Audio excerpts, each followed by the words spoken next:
Okay, yesterday we talked about the APIs, the REST API and the SOAP API. And in the SOAP API, we also talk about the how we use the standard Salesforce API. And we also talk about that Postman thing so that we can generate our access token via connected app. Okay, so via connected app, we can generate the access token and connected app. And also, you know that the security key also important for that. So, sorry, secret key. The secret key and connected app, with the help of a connected app and secret key, we are able to generate our access token. And on the basis of access token, we are fetch out the what are be this. We are able to take a look at that. What is the standard standard uh, REST API provided? Now we are looking for some custom REST API. How we build a custom REST API inside the Salesforce. So let's have a look at that. I'm going to share my screen.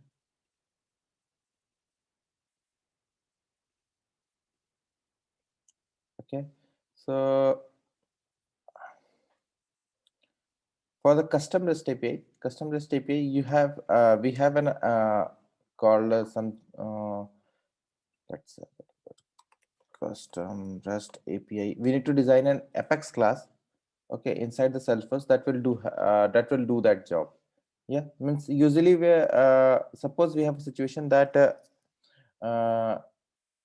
in our what are be the provided by this standard Salesforce API. Standard Salesforce API has some limitation that it cannot work with the multiple objects at the same time. Okay, it cannot do multiple objects or do any customization on the multiple objects at the same time. Suppose on the I will pass a account ID. I will pass a account ID, and in the account ID, when I pass the account ID, I want to get that all of its related contact records, opportunity records, and cases. And we also need I also need that all the tasks, means everything I want to get every details I want to get from that particular request in a one request. So at that time it is not possible, because it is not possible for in order to get the opportunity details or a case detail or a contact details. We need to make a suppose I need to get opportunity details, so I need to make a second request to the server so that it will fetch out the opportunity details. So we can take a help of we can take a help of a standard REST API to get those details. But the thing is that suppose I have to get opportunity, contact, and case and task. These all detail I want to get, means first I will need to get the contact account details. On the account details, I need to get the opportunity, contact, and case and its related task. These all five objects I need to get in a one query. This if I using the standard Salesforce API. So for standard Salesforce API, I need to make a five requests to get all those detail, and I need to manage that all the five requests in my third party server. Means the third party server has to manage all the five requests, and then manage all the five data to a single form, and he has to make a five requests to the five API requests to the Salesforce server. So what its impact that actually the thing is that if you look at the there is a term called system overview.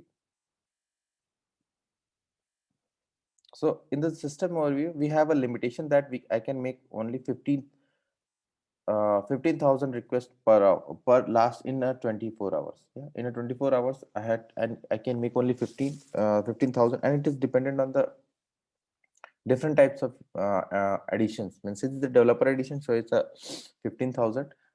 In some other edition, it might be 5 lakhs, approximately 5 lakhs, or it will be increases on the basis of users and all those things. So it's a on the basis of purchase license, it varying. So the thing is that suppose I have a one user which is making a request using a standard Salesforce request, and it was making a five request to the server and doing its job. So it's okay. Suppose I have a 5,000 user, they are doing the same thing. So it's multiply with the five into the five, and it become a 25,000. And at that time, it will and that it in a single request they in a single click they will make a 25,000 requests at a time, and it will reach to my org limits. So this is the issue, means why we are moving to the, this is the issue, this is one of the issue, that why we are moving to the custom solution.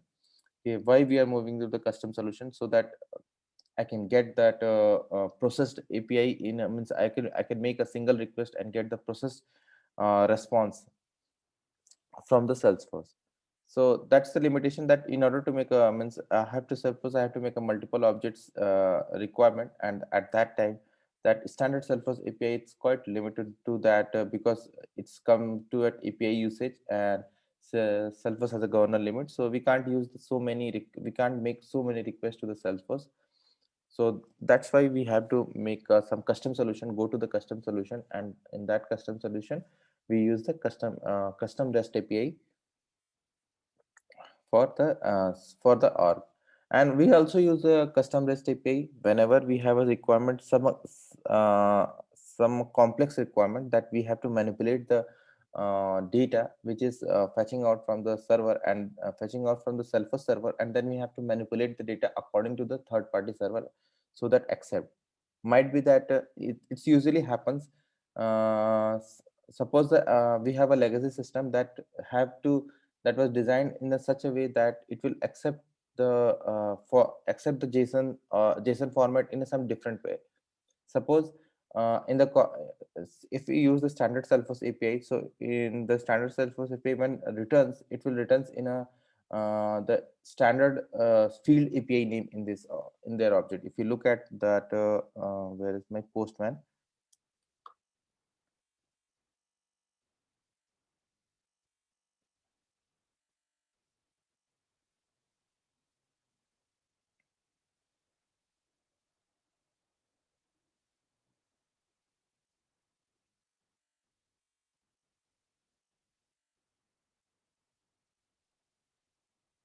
Generate access token, and that's what we do. It's making a request to the server, means it's fetching out the name and those things.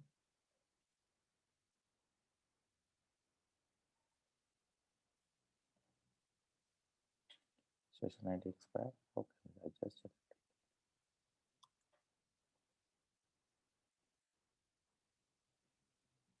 that's regenerate.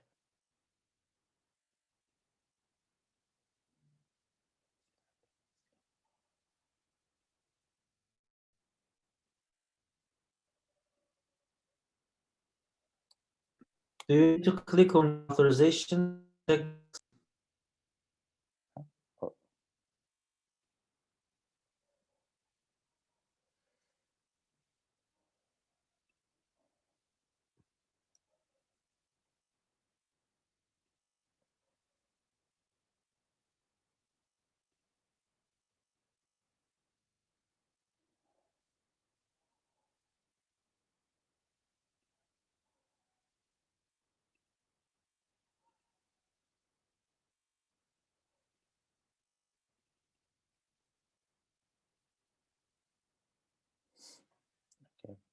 okay. So in that response, you can see that from here I can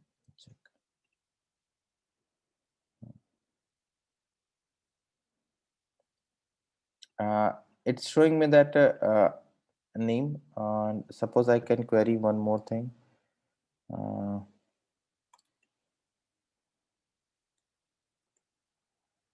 site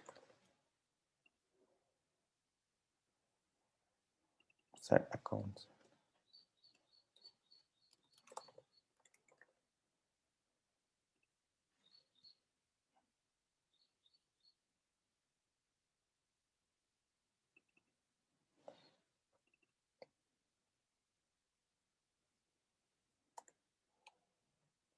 Name and font.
I'd like to do something.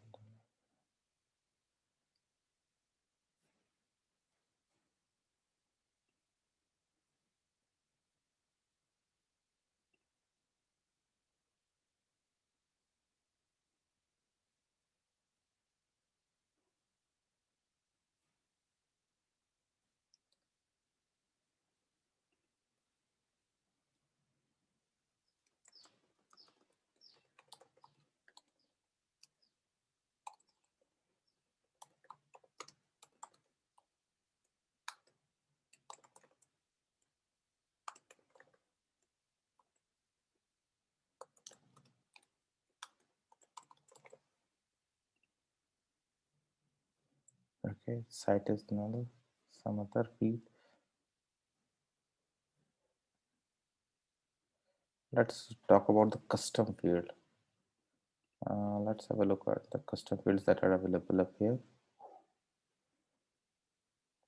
Because the standard will look as cool in the APIs, but the custom one is something like different. Suppose normal number of locations.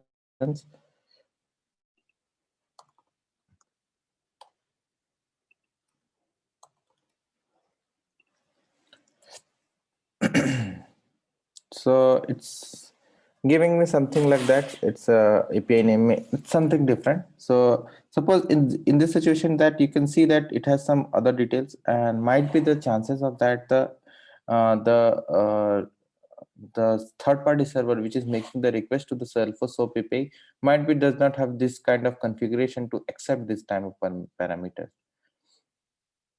Okay, might be it has some configuration. It want to accept that account and name site or this type of configuration in that. So at that time he has to at that time he will stuck or go to the MuleSoft so that they can process this API and make changes in the response and send back to the send back to that send back to that third party server so that they can accept that JSON format. So whenever we have a such kind of situation that we need to make a changes in the response, or whenever we have a situation that we need to make a multiple queries, multiple record queries on Salesforce, multiple objects queries in the multiple objects information from the Salesforce. So at that time we need to take a help of the uh, this we need to take a help of this custom solution. Okay, so let's have a look at how we create a custom REST API. So let's write a custom REST API in Salesforce. So it's a predefined class. Okay, you just have to expose your web service, and you need to design a class, and that class contains information about the methods that should be used that should be used. So it's known as Apex REST. Apex REST. It's known as Apex REST, and it has some annotations that you should know that here. Uh, this read-only annotation is means that since whenever we are designing an API, might be the thing is that we are designing the API, might be that API is only to extract the data, means only to send the data to the third party server, means it's just making a query and returns the data to the in some format, and you can make changes. So might be that API you use for that cases. So the thing is that there is a limit on the SQL query. You all know that there is a limit on the SQL query that we can retrieve only 50,000 or 50K records at a time. Means in a single transaction, we can retrieve only 50K. So if we make that class as a read only with a read only annotation, then it will increase that limit to just doubles that limit. Means from 50K to it become the 100K. So only to increase that limit, we use that read only. Apart from that, these are the what in case of annotation that we are going to use. REST resource annotation is the URL mapping in which we make our custom URL, so that because since we are making a REST API, and REST API is it has to be some URL on which the user can hit. so that we are using the URL mapping, because in a single Salesforce org, we may have a different custom REST API. So that different custom REST API always have a different this URL, different Salesforce URL mapping, and then whoever that third party server want to make a request to that API REST resource can get the information. And these are the methods which are available inside the Salesforce. Means remember, you here you can see that get, post, put, patch, delete. These are the same methods: get, put, push, patch, delete. These are the methods. And so that whenever we are doing from get, so it will means that it will we have to define a method, some method which has a HTTP get, something like that. And it's this annotation will only happens when we have to take a get request from the server. Similarly, we have a post request, patch request, put request, and delete request. Okay, so these kind of things that whenever we have to do, we have to go through that. Now let's create a let's create a web service class. So for creating a web service class, I'm just taking the example of that. What are the example present up here in this? So it will in this org, in this trailer org. I'm just taking the example. So you can look at that. It's just a class. It's just a class, and it has a URL mapping, means REST resource URL mapping, and that it has some methods. Yeah, you can see it has some methods that are doing its respective job. Means suppose if a server is making to this making a request to this URL, and if server is making request to this URL, and with a get method, means here if it is a get method, then it will do execute this method. If it is making a request with a post method, then it will execute this method. If we are making a request from the delete, here you can see that a delete method, then it will execute this method. If a server request with a put method, then it will execute this method. If a server request patch method, then we can then it will execute this method. So it's just a on the basis of this method, means header method or request method, we can change that what are with the what the method in the inside the Salesforce, what the function inside the Salesforce will need to be executed.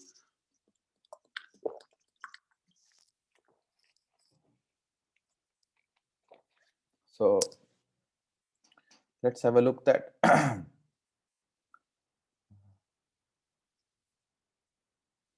let's create that okay, we are going to the developer console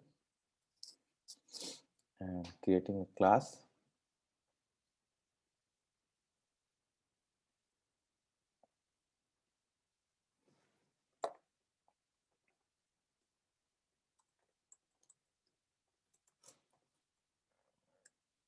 Okay, I create a class called my custom REST API, and hit that. Now I will copy the things from here.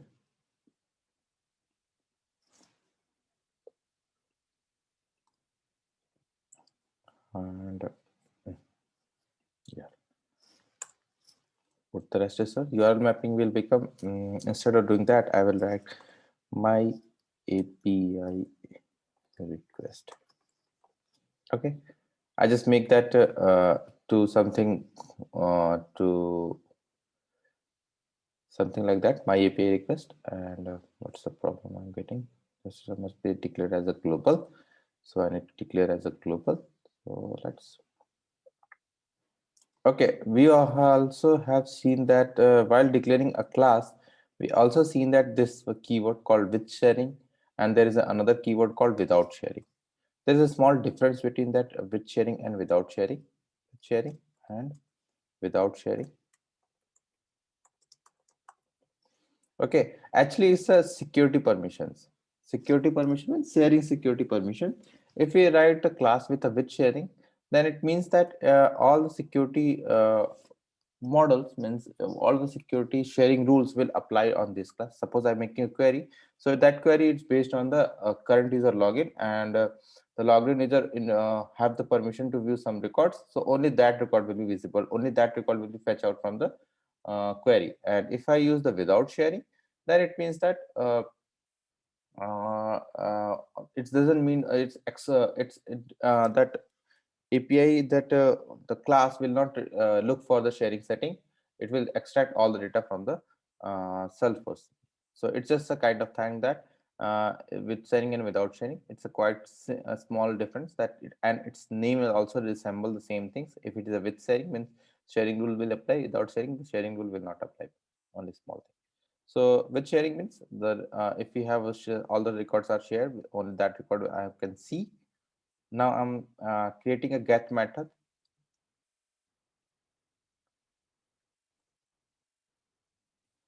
and get method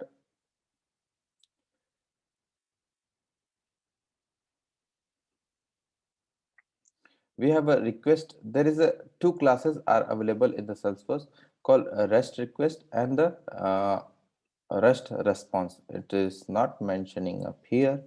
So let's REST request is a Salesforce class, and it's a class that whenever we are making a request to a server, means whenever a server, whenever server is making request to a Salesforce API, is this REST request API. So as you know that whenever any server is making a request to an API, so we are passing some parameters. Suppose in this situation, we are making a request to a standard Salesforce API, and in that request we are passing some configuration that we are passing that this URL, and this URL contains this query.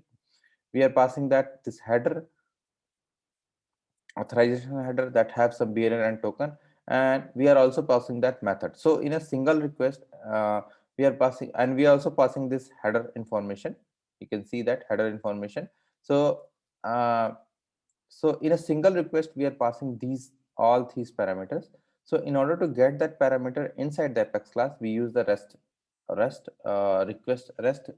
request class, and REST request class will give me the all the parameters that I'm sending to the Salesforce, means to this get method. All the parameters that I'm sending, I can get that those information to up here. So let's first simplify the requirement, then we will look at that what how it's working. So let's, instead of doing that, I'm just commenting this line and just making a small request that, hey, just return me that. So let's return the only the request that return. I want to return all the keys or records. So I will my request, and then I will make it list and return.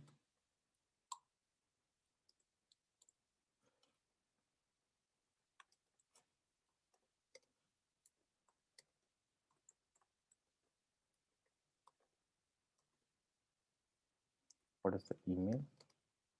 Origin from keys. Okay, let's put some limit over there, that 20 records. Let's save. I did not put save. Let's save.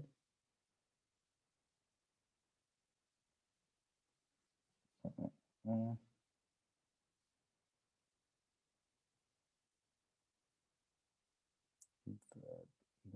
think it's webinar.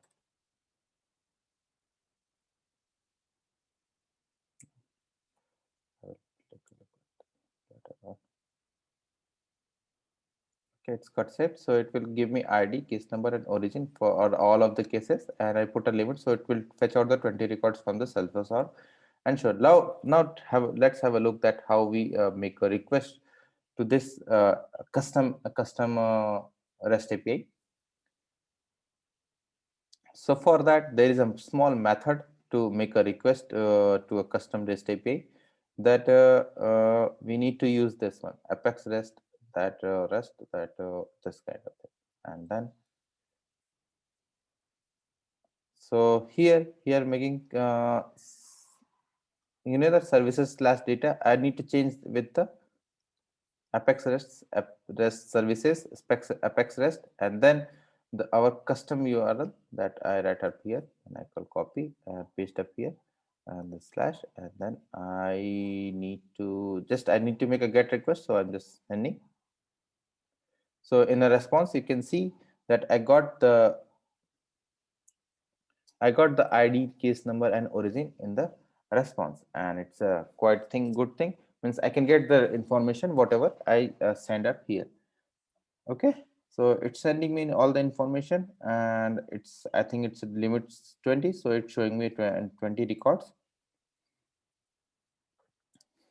So in this way, we are making a request to a custom REST API. The only small thing is changing, that instead of doing services/data, we are using services/APEC REST, and then the custom URL that we are using, the URL mapping that we are using. So on the basis of this URL mapping, it will find that particular class, and on the basis of that method, it will find that particular function that is designed with that annotation. Since it is a get method, so it will uh, this method is designed with a get annotation, so it will fetch whenever we are making a request with a get method, so it will execute this function, and whatever the function is here showing at here. Now the thing is that suppose we have a situation that I need to extract only particular keys inside this OR, so I need to extract that.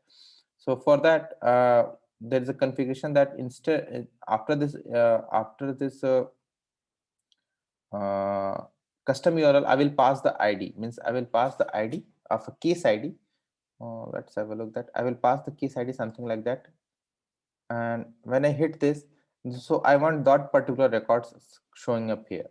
Okay, so let's have a that. So for that, since I have to make a detail, I have to get a details from that the request that is made by a third-party server to the Salesforce. So at that time, I need to move up to here, and this REST resource means REST request. I need to copy that, because this is the only method that help us to get the information. Means what are the requests we are making to the Salesforce server, it helps me to get that information. So I just copy it and paste up here. Now I need to grab the case ID. So for grabbing the case ID, there is a this request object, and we have a request URI. This request object and request URI will give me a whole URL. Let's put a debug over there, so it will be make a quite clear with you. That's yeah. Or we can make that string request URL, and just put that only this thing over. Okay, so from the request URL, I'm getting that thing, and let's put a debug over here. System.debug. Debugging is also important thing. Let's put debug. Okay.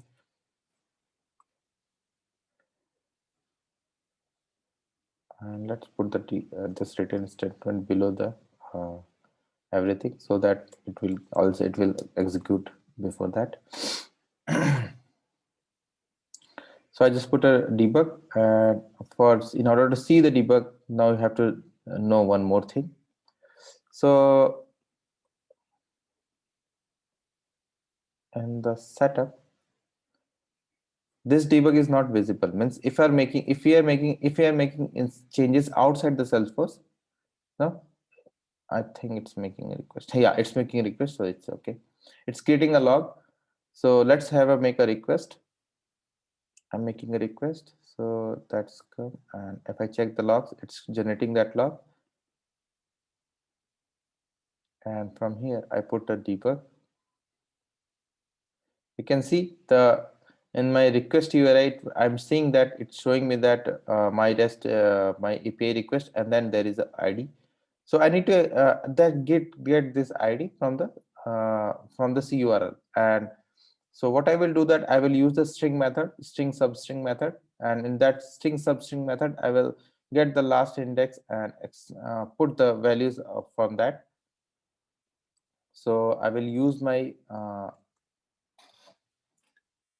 index means it's just a method of a substring method that you will use the it's a method in that string that string dot last index of that position means whatever the last index of that position plus one, and whatever the position it will add with one, and from that it will get out my ID of that thing. So it will get me the ID, and let's put that in a some dynamic way. Suppose if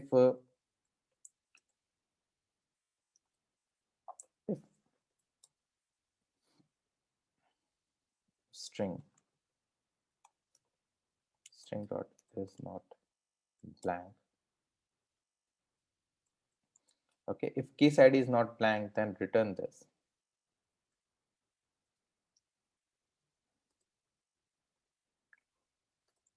If case ID is not blank, then return where ID equal to this case ID. Where is that?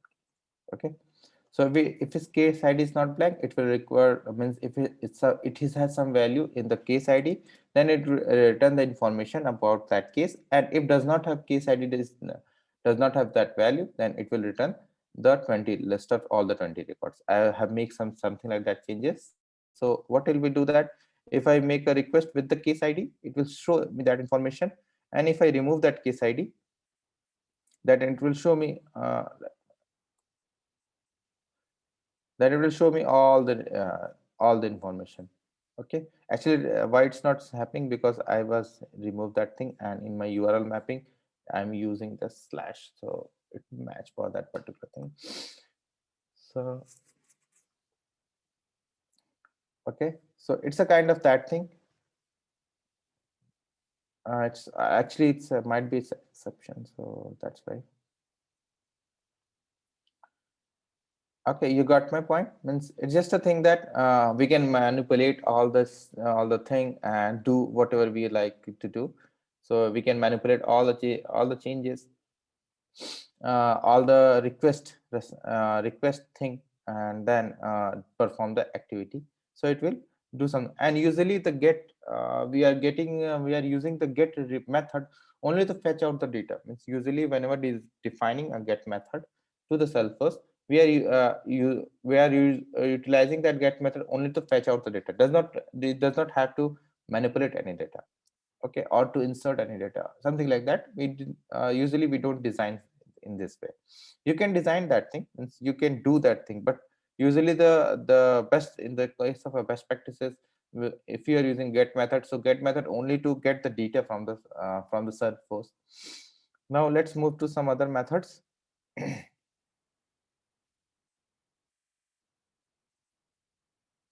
That is post method. Okay, post method is generally used to insert a data inside the Salesforce. So let's use the post method.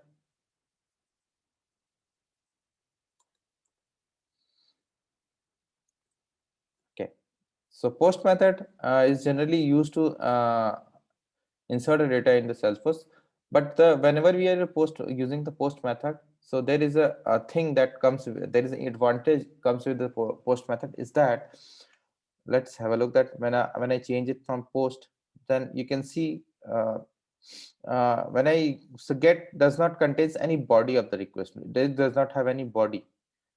So when we are making it to post, then it has an option that I can add a body inside that body to this request, so that I can get the information and use that information to insert a record or do anything. So it's just a post method used whenever you have to use a body, and that body have some information. So, and how we define the body, just have a look at that.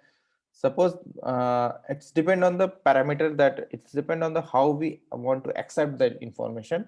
It's totally depend on that how we accept the information. Then in that way we design the body. Suppose this post method accept these four parameters.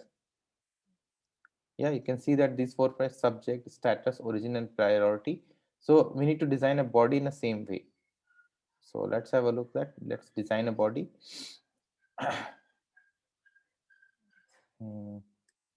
And body should be in a JSON format.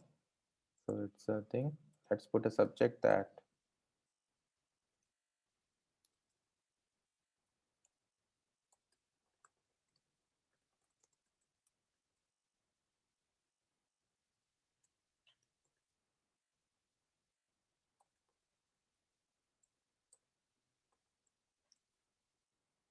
status.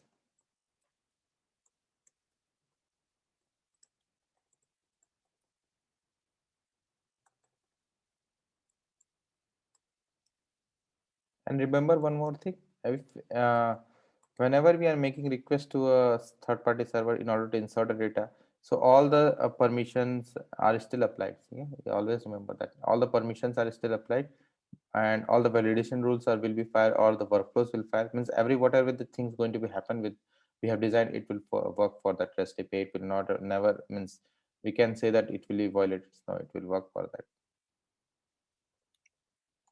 Let's make it that. Means if the records is inserting and we have a make some validation rules, so it will fire for them. It will check the validation also. Okay, I design a method.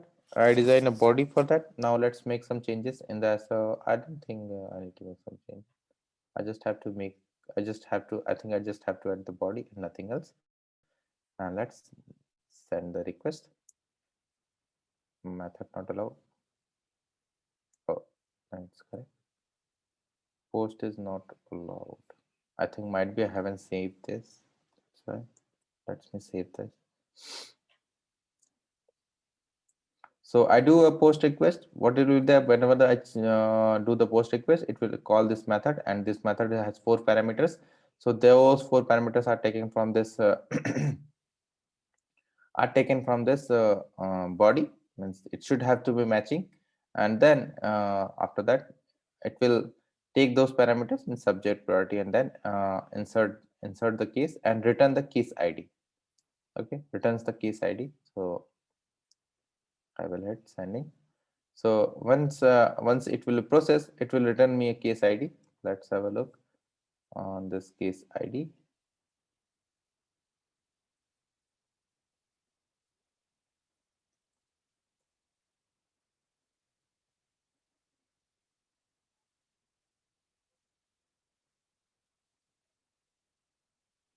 Okay, you can see that whatever the fields that I have populated over there, it will get updated and it behave in the same way. Suppose so we got a situation that uh, suppose we got a situation that since I need to fill up this lookup, okay, I need to fill up this account name. Yeah, and account name should have some, suppose this express logic and transport. So you know that whenever I need to fill a lookup, I need the ID, and there might be a chances that the the legacy system which are making to a request to that Salesforce does not have that Salesforce ID. There might be a chances that it does not have a self-study. Okay, it does not have that is also a reason that why we are developing a custom REST API, because that third party system does not have the Salesforce ID. So at that time what it will do, it will send the name of that record. Yeah, it will send the name of that record and or any unique value to that record. So suppose it will send a name in that instead of sending an account ID, it will send an account name in the request, and I need to validate that request to get the name from the name. I need to get the ID. So let's have a look at the, and this is the usually we are happening. Means usually we are designing the API only for that, because the third party system does not have the Salesforce ID. Let's put account name, and in the account name it will pass the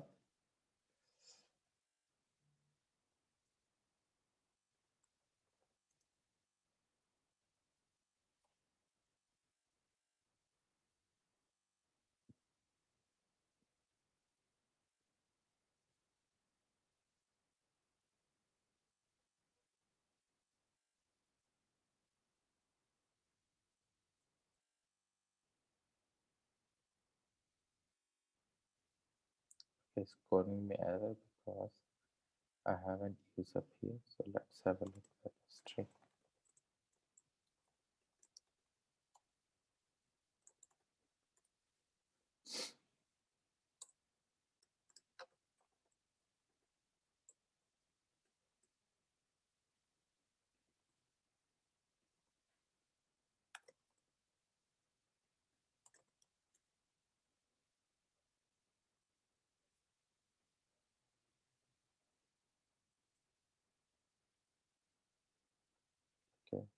I look at here, yeah, it's showing me its name is coming up here. Now I need to make changes in this API so that I will get the account on the basis of account name. I need to get the account ID, because right now if I passing the account name, it doesn't mean that it will create attach that account to this. Let's see that. If you look at this, you can see it was not attaching to that account. Yeah, it will not attach to the account. So let's do code for that. So first I need to fetch out that account ACC.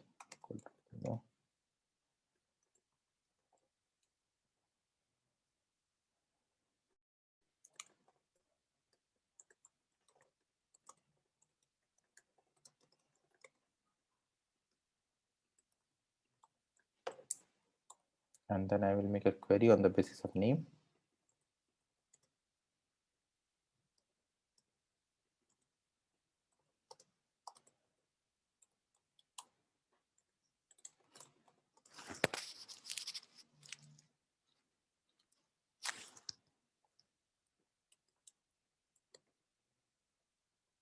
I need just ID, so I will just select ID from account, where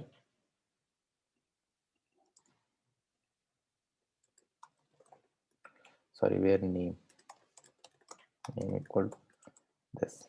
Okay.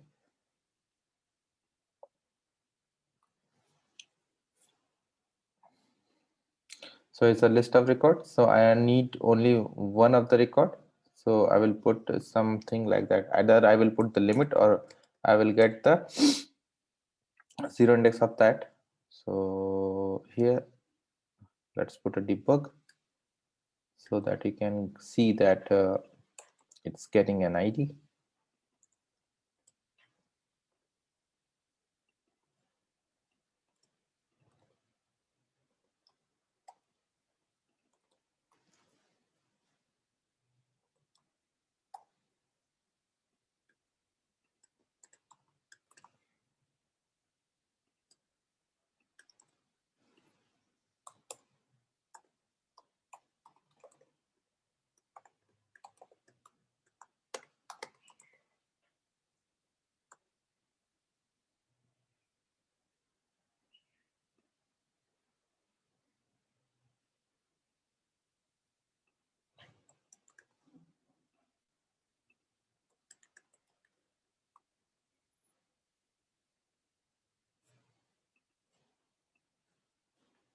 I make a request, it's generating this one.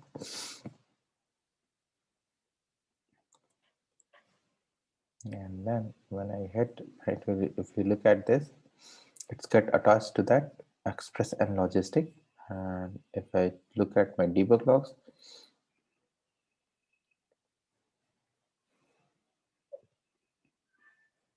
you can see on the basis of this account name, I can get the ID. On the basis of this account name, I can get the ID, and then I will process that. What are with the means I just attach that thing. So usually we got such a situation that the third party system does not have the Salesforce information or does not have the Salesforce ID.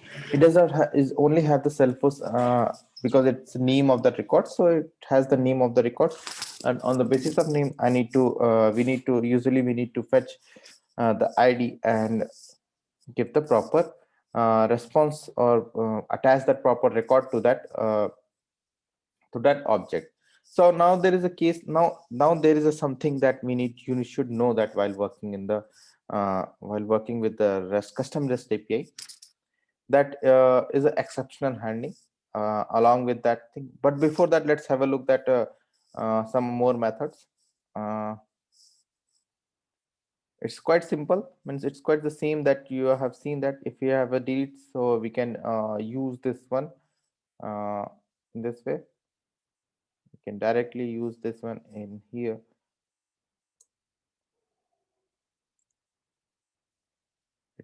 What will we do? It will delete the keys.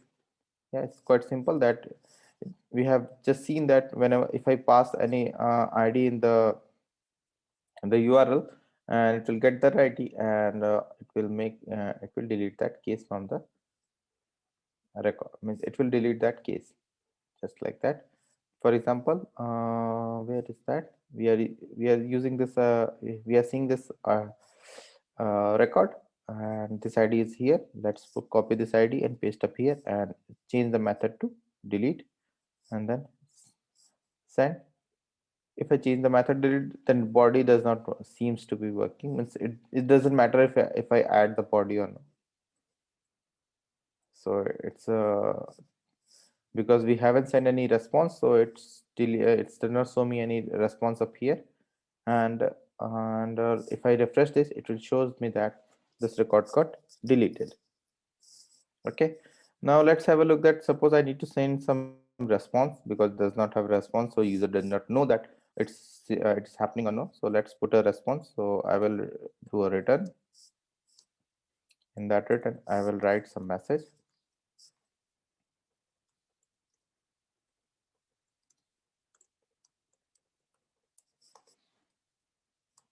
Okay, record deleted successfully, and instead of void I will put a string because I'm returning the string. You are missing R in return. IDURN.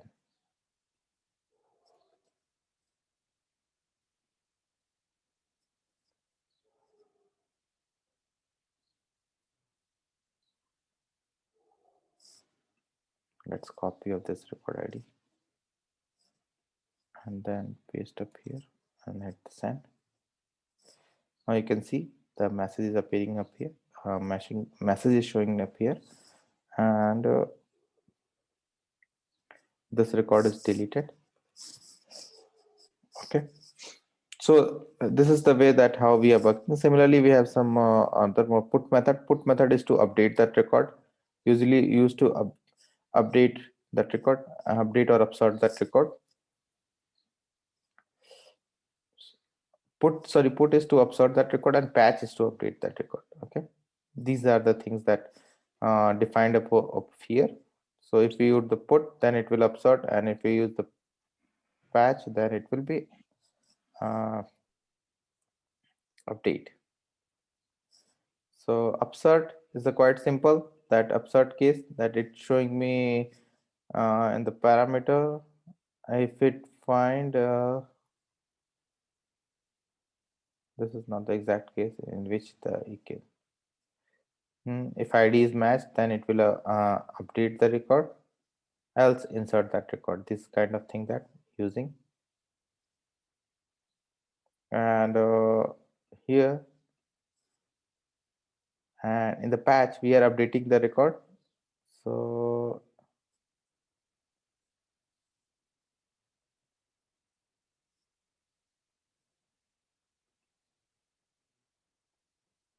it's using the different method. So let's have a look at this method too.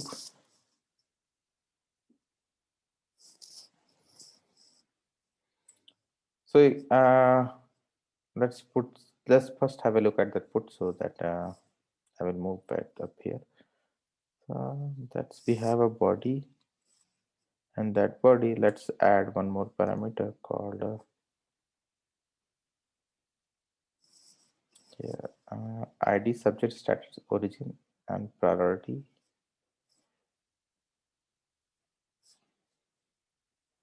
Subject, status, ID, and account name. Okay, let's remove the account name, or just put it that have it here. And one more thing, I will do that. I will add ID.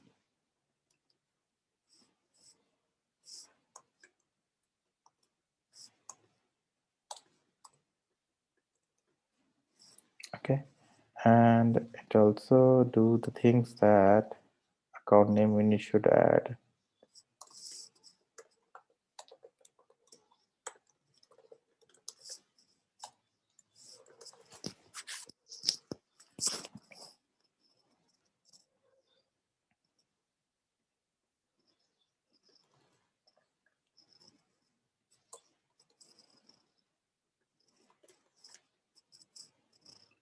And then lose that account ID.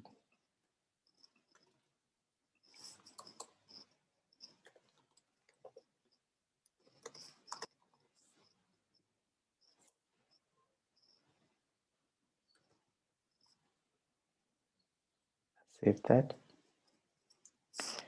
Okay, just change the method to put. So since I haven't passing any ID, so what it will do that it will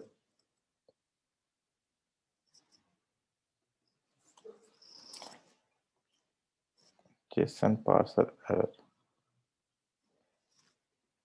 JSON parser subject status origin. Subject status origin priority ID. ID is small, and here what I have written is small.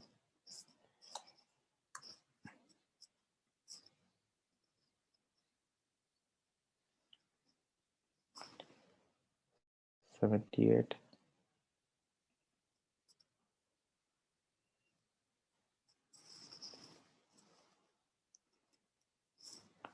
String exception.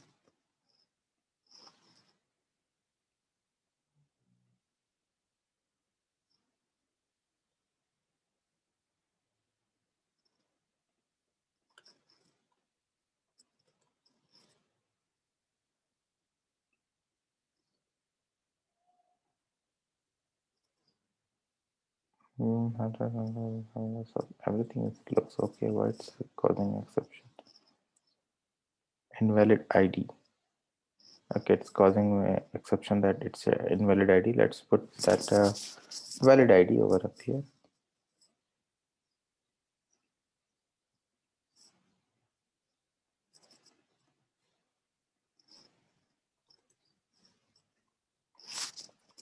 Okay, it's got. I think it's got updated. Let's put change that ID to something as www. I don't know why they meant to make this method. How can I change the ID? They did not know that. It should be something different.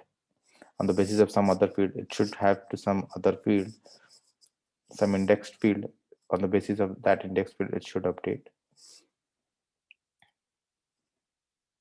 Or some external ID. We know that that on the basis of some indexed field. Let's have a look on the index. Well, case number. Yeah, we can use the case number for that.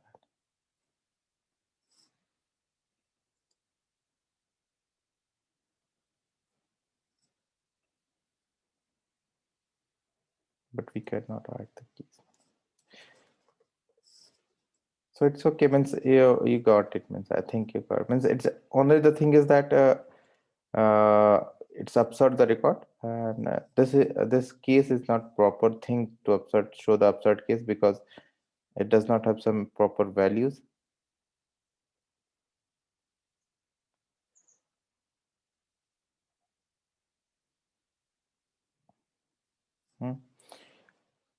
So it will do some the important thing is that the next one here it is. On the basis of that, it will find and update the, if it is find that ID, it will update, else it will assert that information. That's okay. But now on the thing is that here, the important thing is here that while suppose since here in this case, we are passing the parameters that four parameters, got that. Suppose four parameters are required to create a case, then it's okay. Now might be there is chances that we have a situation that we have a situation that we have to use 10 or 20 field values to update that information, to update, to insert a case or do anything such kind. At that time, what should we do? Means we don't have to just put the parameters, so and so parameters. So it will do some let's means it will not a good solution that if I have a suppose only 20 things that 20 fields are coming up, so I will add up for 20 parameters. Suppose I have 800 of fields, then what should I do? Then it will fail, then this logic will fail to putting it in a parameter. So at that time, what we will do, we will use this one. We does not put anything in the parameter. Instead of doing that, we will use the map. Okay, we will use the map. In that map means this whatever the key value means, it is also act like a key and value. You can see that it's a key and value means whatever the body are sending from here, it will convert it into the map via this method. Via this method, we will convert that. We convert that what are with the body means request.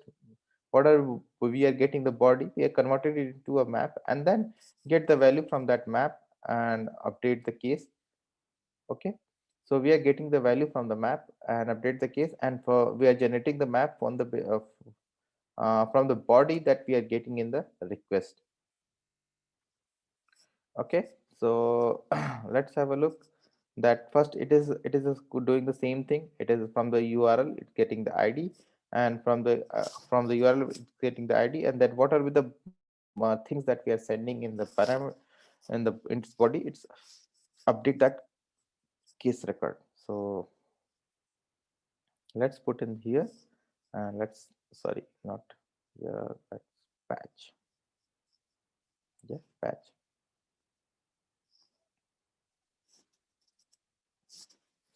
No, it's showing an exception that line 103 has some error. Let's have a look at line 1. There is no line 103. Let's save it and check it.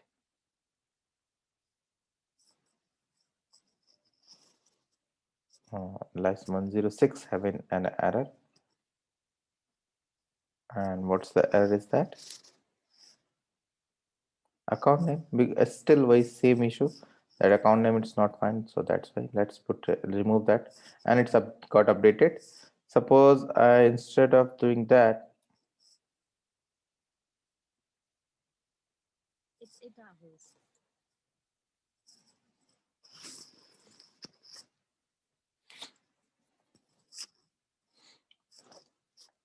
let's change the priority value, priority high to low, and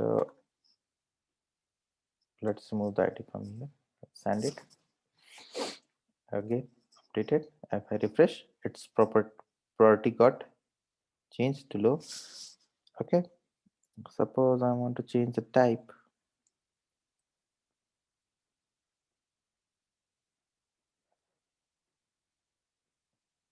Mechanical.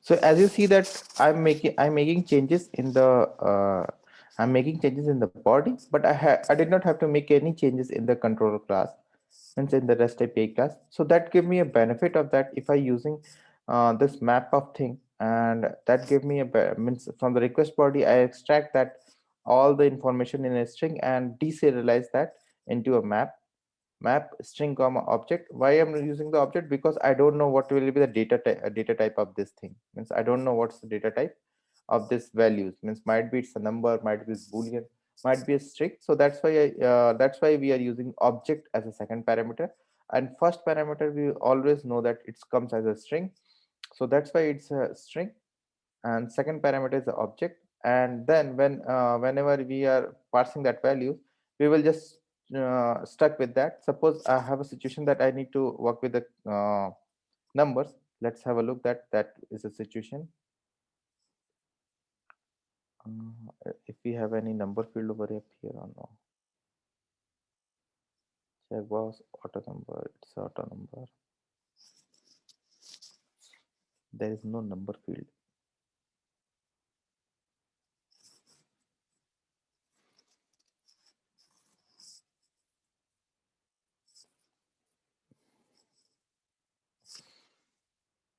Let's create a number field.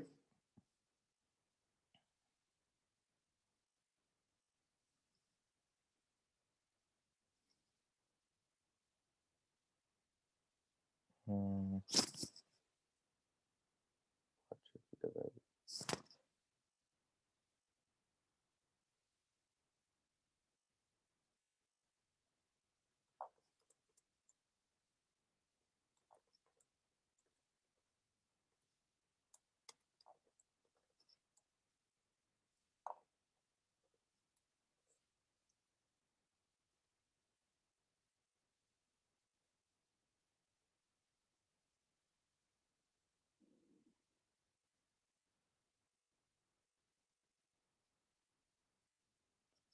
Okay, I created a number field.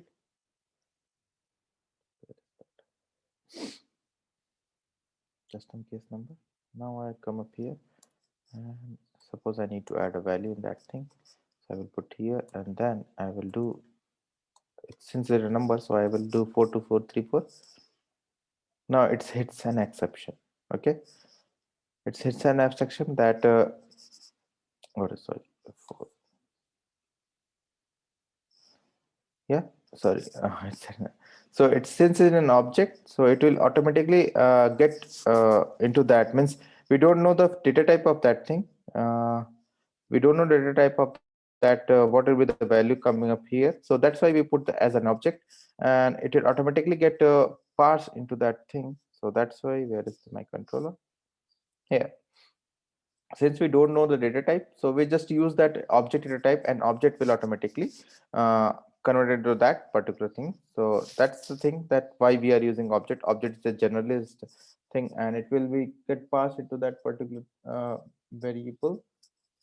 If it is a number, then it will get the number and get store that number. So it's a property, so we can use that. And that's the pretty much of that's the thing that we are using REST request, and that's the thing. Let's have a break, and after that we will no, first, if you have any question, just ask, or we will come back to after the break.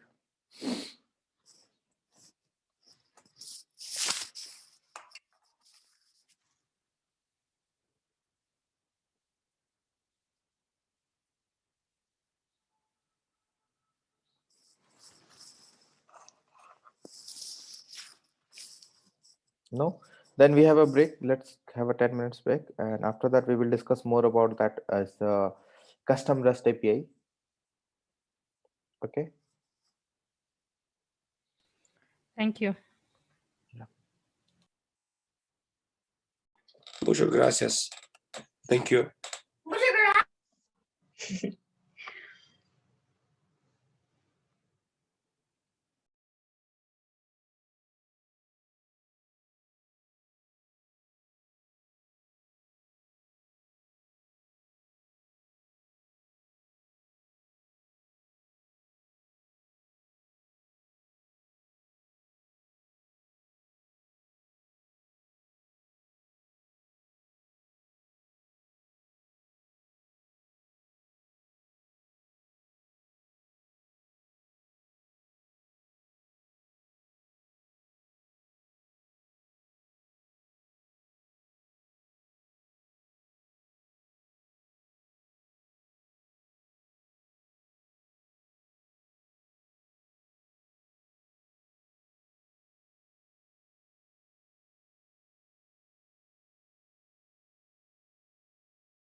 Hello.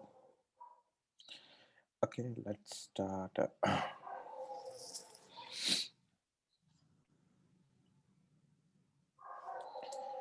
Uh, let's start with okay, so now we are going to discuss about the thing that which is most common thing in every programming language or every way of doing coding. The thing is that it's a kind of exception handling. Exception handling, we need to look at that. Suppose we have a situation that here, in this situation that just in a get request, we are passing the ID, correct? And on the basis of ID, it's showing me correct result. So this is the only the way in which we are looking in a positive direction. Suppose in the while working, let's put that and in that here. We are getting the result. Now it's okay. Suppose while working, someone might by a mistake that is got changed. So now we're getting something else. No, it's not a proper response. It's never be a proper response. It comes in a some kind of a wrong way of coding.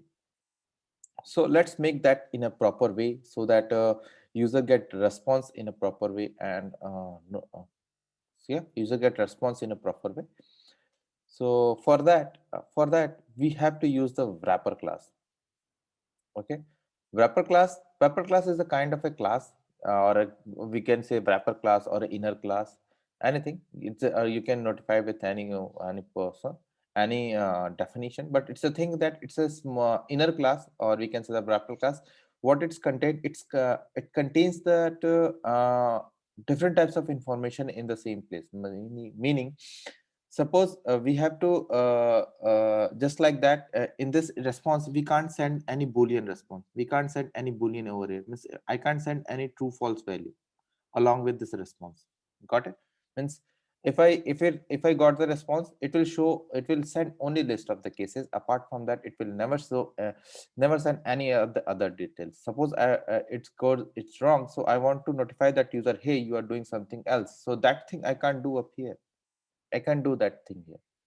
So I need to find some solution that via this I can handle all the data types at the same place. Means I need to handle, since I had to notify the user with some message. So I need whenever any exception, whenever the user put in some wrong data, I need to notify the user, hey, you have entered the wrong data. That's why you are not seeing the result. So I need to notify that user at that moment. I can't, because since its data type, its return type is list of cases, so I can't put any list of a string over here, or I can't put just a return the list, because if it is a return type is a string, then only I can return as a string. As you can see up here, that where in the delete case, I just change it return as a return type string, then thereafter I can send that message to a user. So I can't just dynamically make it message to that string to list of cases and something like that. That I can't do that. That is not possible. So instead of doing that, we use the wrapper class. Wrapper class, what is the wrapper class? Wrapper class contains all the data type in the same place. Means we can define different kinds of data types at the same place, uh, and use that, means and send it to a person, send it to the user. So I will going to use the wrapper class. So wrapper class, it's similar to that class that we are defining. Means it's quite similar to that, but it's in that wrapper class we generally declare the variables. Means we generally the declare type, we generally declare the data type and its variable name, and use that class as a return type, and then send the information to a user. So let's have a look at how we declare a wrapper class. So I will declare it's just like a similar to the class. So public class and class name. So I will write that response handler. Okay, and then I will put up here response handler. So I will create a class whose name, inner class whose name is response handler, and in that I will define some methods. Say I will define some variables, public string message. Okay, then public string, sorry, instead of string I will send some list of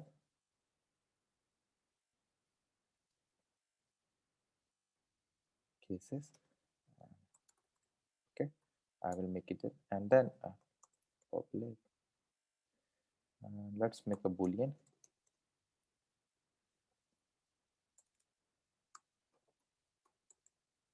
Okay. So I declare this a kind of a response, and let's, since it's a class, so all the property can be inherited, means we can use this constructor of the class for that. So let's put a constructor. So public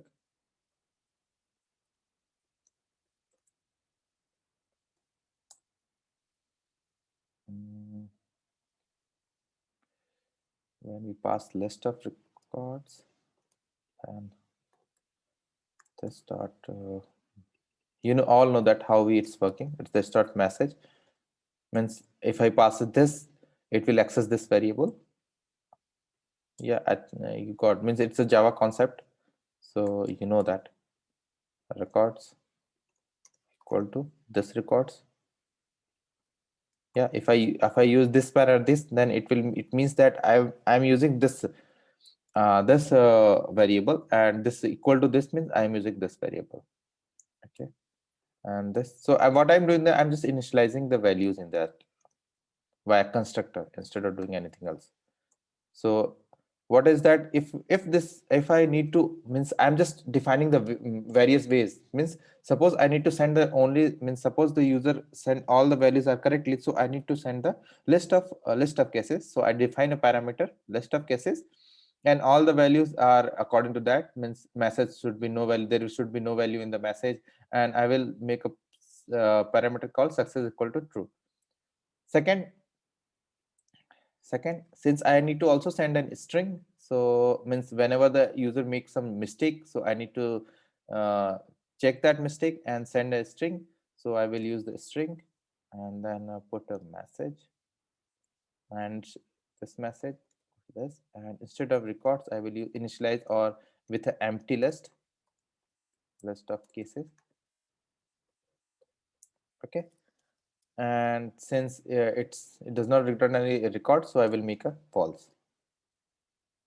So that is a pretty much of a wrapper class, means that's a wrapper class, means I handle the situation. Wrapper class is usually used to handle that different types of data type, means it's a string, list, and boolean. These all are the data types, and it can be handled easily in this wrapper class.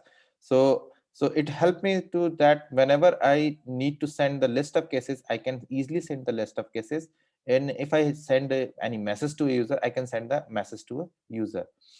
So let's have a look that now we are going to use the exception handling. So exception handling is a thing that whenever any exception occur at the runtime means what is happening, that if there is a if ID is wrong, then it does not return any value. It's showing me that only square brackets, and which says that it's not, does not have any value. So I will do that. I will just, what I can do, that I will just put a try catch over it, means exception handling you have learned in the Cellforce, since it's a sorry, in the Java or any other language, whatever you have learned, that it has some exception handling concept, and I will going to implement that concept here also. Just a two statement, try and catch, try catch. Okay, just I will do that, going to use that try, sorry, this curly braces, and that in try I will put all the my things over up here,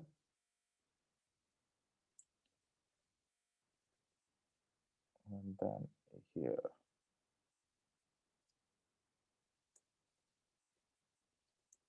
and in the catch,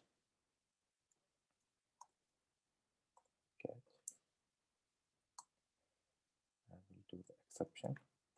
It's the same while working in the Java or C, any language, you have seen this thing, try and catch and exception E, and this is the same thing.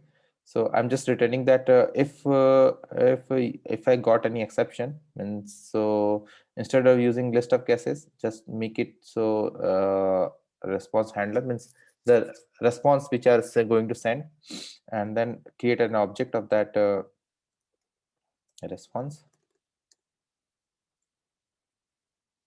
Since we are designing the constructor, there is no need to create an object because constructor handling everything. So I will just put a new return. I'm declaring a new instance of this handler, and in that handler I will pass the message which I got from here. So e dot get message, and it will execute this statement, and if any exception occur, then it will execute this statement and return to the message, return that response to the user. If no exception comes up, so I need to send the list of records. So what are we going to do that? What here is that? And line number 27, I need to put a symbol. Okay. So let's make a variable for the keys list.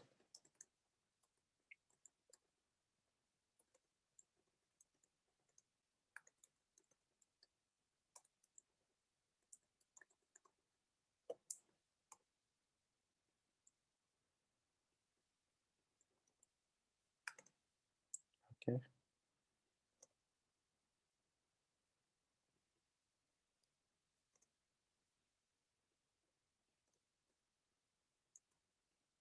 And then if I got the list of cases, then I need to use this.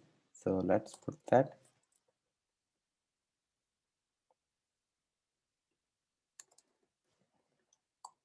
Yeah, if it's not blank, then do this, else do this. So let's put up here.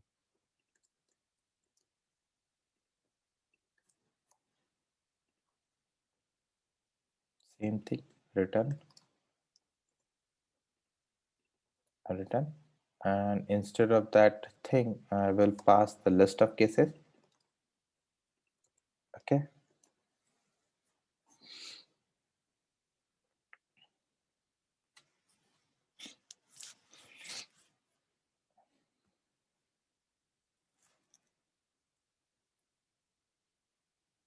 Global method does not support response handler because I need to make it global too.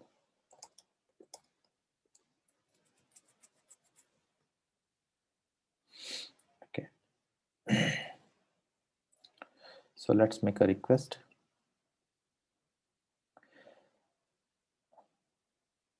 It's showing me true. That is not correct. ID is different. Yeah. So, and now here I can check that if I got any result or no. So let's check that case list dot size is greater than 0. Then return this.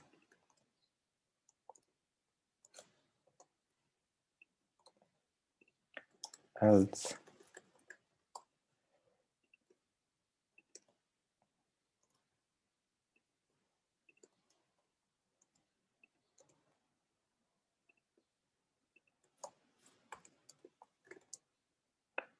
enter a valid. ID is invalid. I can say that ID is invalid.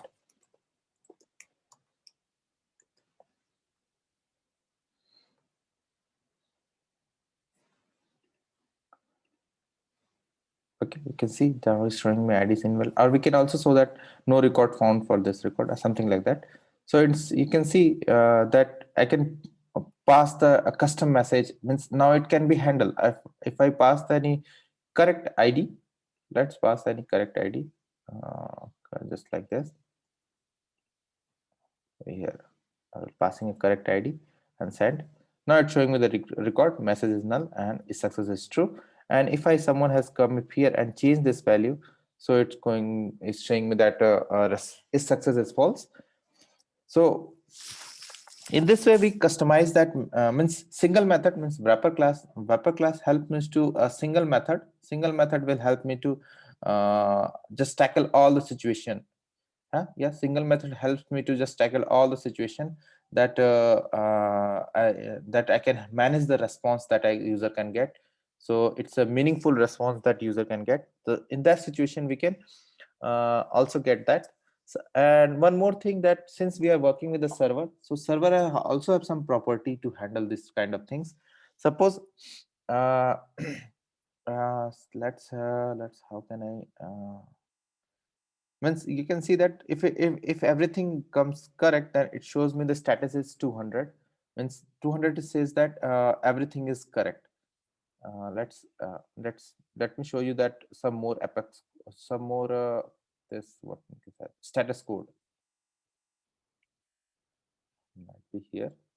So at some place I see that.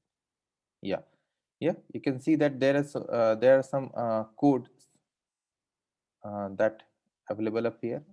Okay, and you can also do that some custom code. Means if user get the error, means user get the means we can notify via server that we are getting an error. So let's do that thing also, we can do. So for that thing, since we are using the REST request, we have also an option called REST response.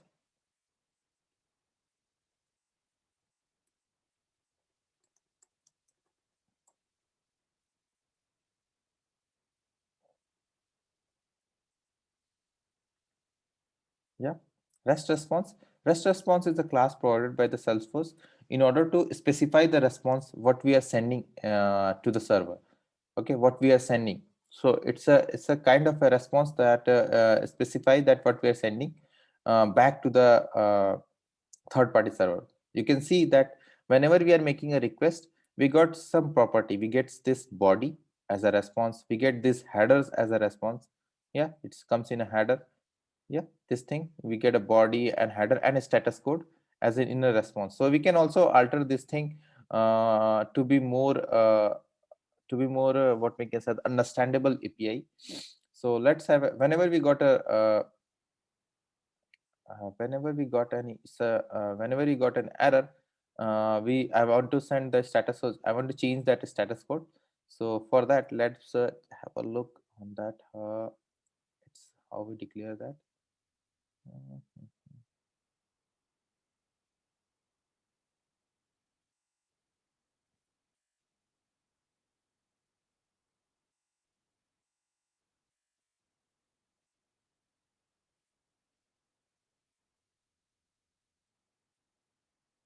Yeah, REST response, REST context dot. So let's declare that REST response res. So if we get any exception, means if we get any exception, so let's put dot rest dot status code equal to 400. Okay. Now I'll come up here and where is that? I make a request.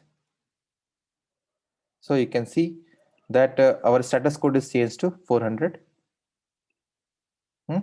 The status code is changed to 400 is a kind of a bad request that and we can show the error that hey, ID is invalid, and we can make our what do you guess and make a status code. Instead of doing that, means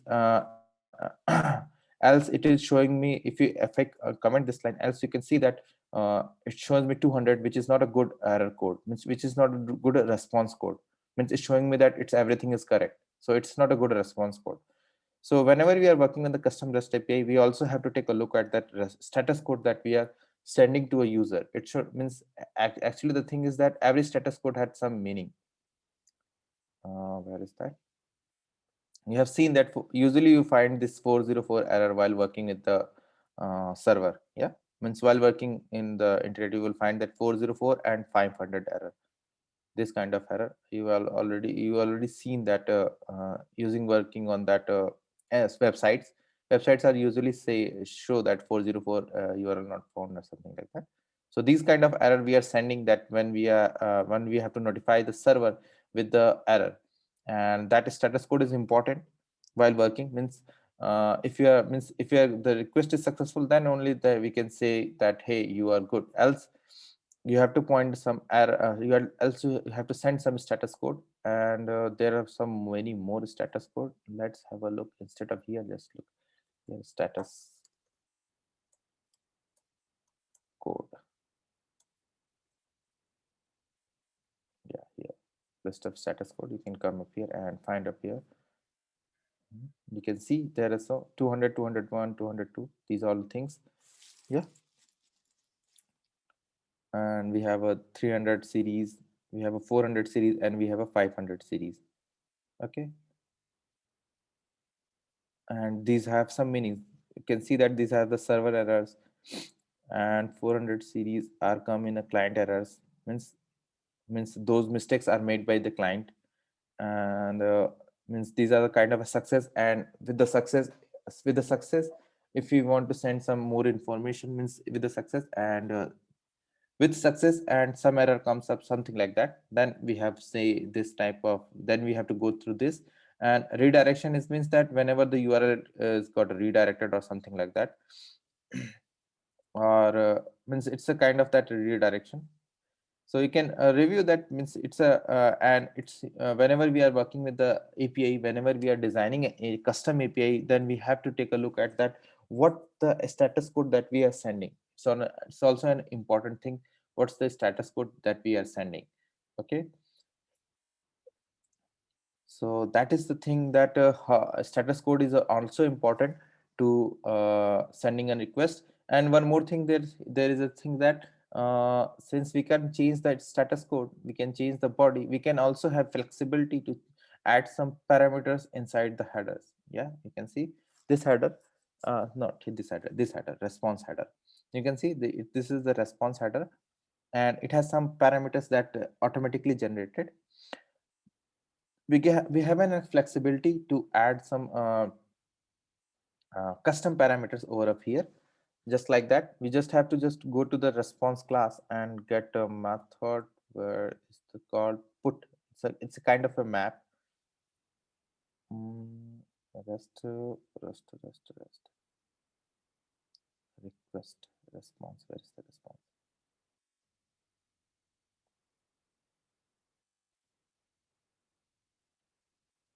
Request class, response class. And we have a method called put. Add header, sorry, add headers. I forgot that. Add headers. So let's add some headers over here. RDS dot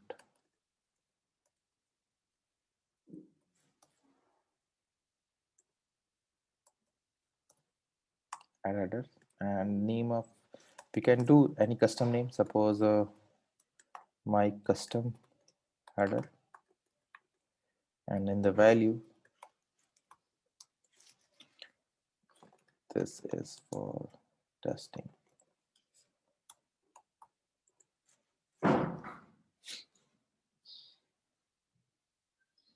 And then where should I come up here and hit send? Yeah, you can see there is a my custom header, and this is for testing. You can see this in the header, it's also available. So we can sending that this information. So whenever the requesting server, which are making request to our REST API and got a response, and in that response they can check the header, that what is coming up the header. So if this is an optional thing, we can do that, but this is an option, but status code is an important thing. And yeah, it is an option, but still for making a good API, for usable API, for that you have to also take a look at that status code. Status code is very important, that whenever you are designing any API request, then a status code is an important thing, that so the server will also know that, hey, what kind of response I'm getting from that API.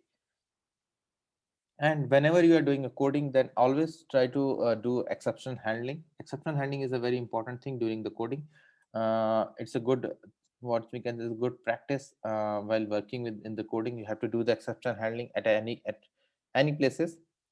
So these are the few things that you should have to look at that. Okay, so any questions?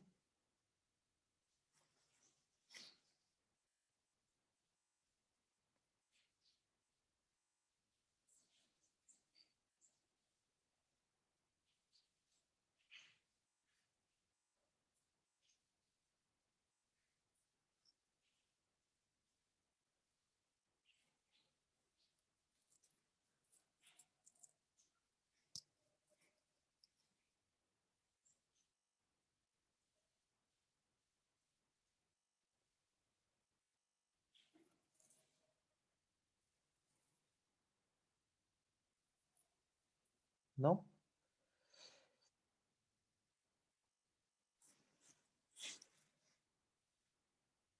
Are we done for the class? Not done. After that means if you don't have any question, then I will put some situations. No, I will let us that some real time. I will propose some examples that you have to guys to prepare that. Okay. If you don't have any questions there. I have a question. Yeah. I'm curious how you learn this much. You are very young. I'm serious. It's quite a different question. He is old. Yeah, man, I'm serious, really. You're so smart. Your computer science background, right? Or Yeah, I'm computer. Yeah, belongs from- science background. but still okay. Good job, man. Anyways. Mehmet is very confused, like what I have to say.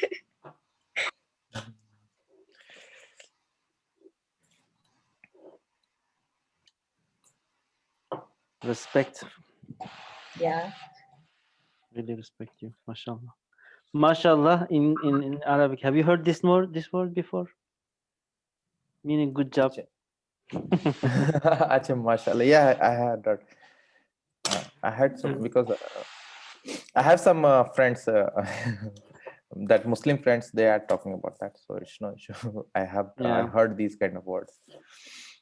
Okay. Now we are moving to some last phase of that development. So we are now I'm going to give you some real use cases. So you have to design that use cases into your system, okay, into the org that you are working. So that slowly we are preparing that we are working with the real-time scenarios. So let's open the Slack and I will give you some example. Where is, let me stop the,